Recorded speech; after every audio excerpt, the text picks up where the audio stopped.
warahmatullahi wabarakatuh. Saya Gustiani Putri dari kelompok. Di sini saya akan membahas salah satu tokoh dari filsafat Romawi, yaitu Zeno. Zeno Citium. Zeno lahir pada tahun 334 sebelum Masehi. Zeno adalah pendiri aliran atau mazhab filsafat Stoa. Zeno datang dari Citium ke Athena pada tahun 312 atau 311 sebelum Masehi untuk mempelajari filsafat di bawah Xenocrates, murid dan keponakannya Plato.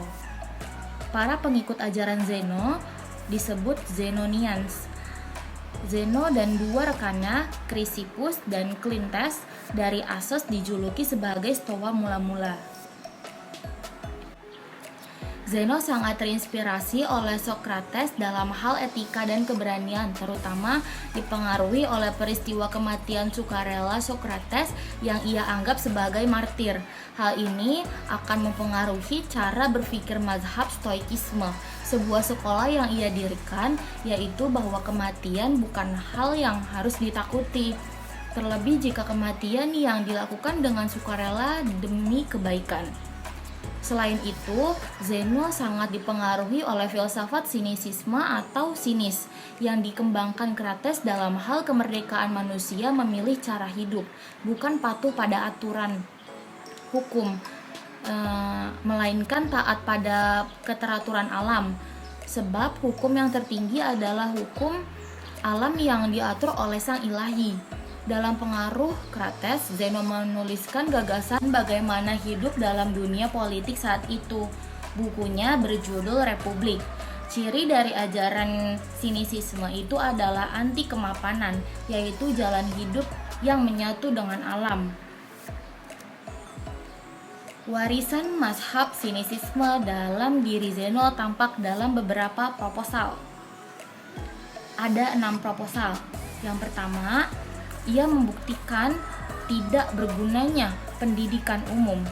Yang kedua, ia mengatakan semua yang bukan orang baik adalah musuh-musuh pribadi dan publik, budak, orang yang memisahkan satu sama lain, orang tua dan anaknya, saudara dari saudaranya, sanak saudara dari sanak saudaranya. Dalam republik, ia hanya memuji warga negara, sahabat, keluarga, dan kebebasan.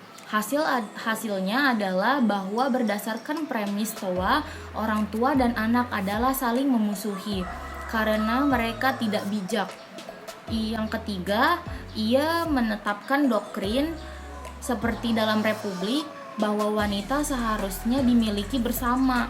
Yang keempat, bahwa kuil dan pengadilan atau gimnastik seharusnya tidak dibangun di kota.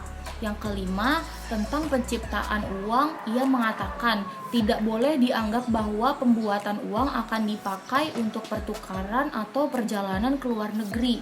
Yang keenam, ia juga meminta agar para wanita mengenakan baju yang seragam, yaitu tidak menutupi satupun bagian tubuhnya.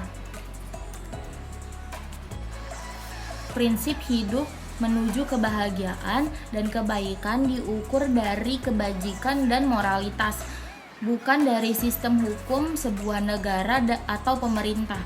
Diodorus Cronus dan Stilpo, seorang pemimpin sekolah Megarian, mengatakan bahwa seorang yang bijak adalah yang merasa cukup diri, tidak membutuhkan kawan, terbebas dari hasrat memiliki, dan dengan kata lain, tidak ada seorang pun yang dapat mengambil kebahagiaannya dari hidup bijak. Plato dan Aristoteles yang memuja dunia ide, sebab bagi Zeno ukuran pertama adalah alam, materi yang diatur oleh Sang Ilahi.